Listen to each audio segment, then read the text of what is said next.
And I do believe that we have rotten politics, and I'm not using that as an exaggeration. Hey everyone, and welcome. As you may be aware, a petition went in not so long ago claiming that it wanted to prohibit employees from requiring staff to be jibby-jabbied against lurgy. Make it illegal for any employer to mandate jibby-jabbies for its employees. This should apply to all public sector, including the NHS, armed forces, care workers, third sector, and all private sector. Now, if you didn't know, that reached 224,000 signatures, so they had to debate it. And they debated it on the 24th. A link will be in the description to the video if you want to watch the actual debate. But what I wanted to actually highlight was the government's response, as it's pretty much confirmed what I've been saying and everybody else has been saying in regards to mandates, and that is they're illegal. Now listen to what it says. Organisations' practices must be lawful and not discriminate.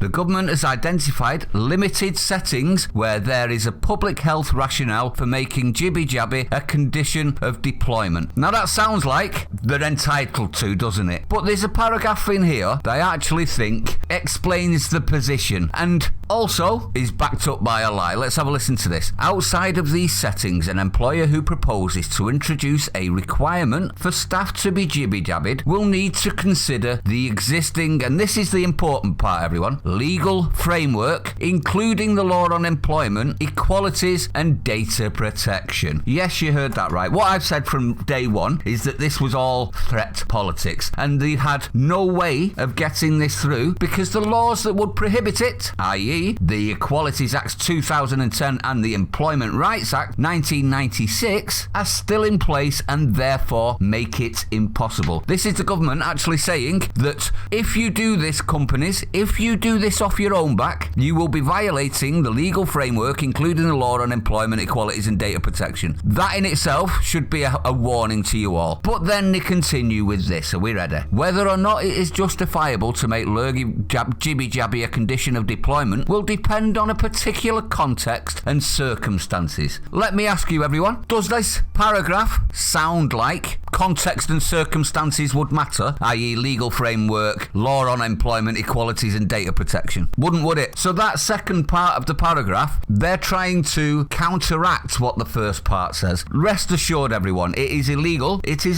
and they have confirmed it now, and it would be confirmed using the Equalities Act 2010 and the Employment Rights Act 1996. And it would be unlawful as well from deduction from wages. So this could actually apply to the, are we ready for this? Reduced sick pay for unjibby-jabbied. Are you listening? Next. Are you listening? IKEA. Yep. Any staff that have been hit by that ruling, that's how you get them back. And I would expect all of these companies that do this to fall foul of the exact thing that the government have warned them on. Absolutely ridiculous that it had to take a 224,000 signature petition to get these fraggles in Parliament to actually talk about it. But now they've revealed the truth, and that is that it's unlawful and it's against equalities and data protection and the law on employment. Thank you very much. How about you remove all instances and you tell the companies to stop? That would be a good start. But what say you everyone? I'd like to know your opinion. If you're new to the channel, don't forget to hit the like, comment, subscribe, hit the bell icon, share it out, stay sane, I'll see you on the next one.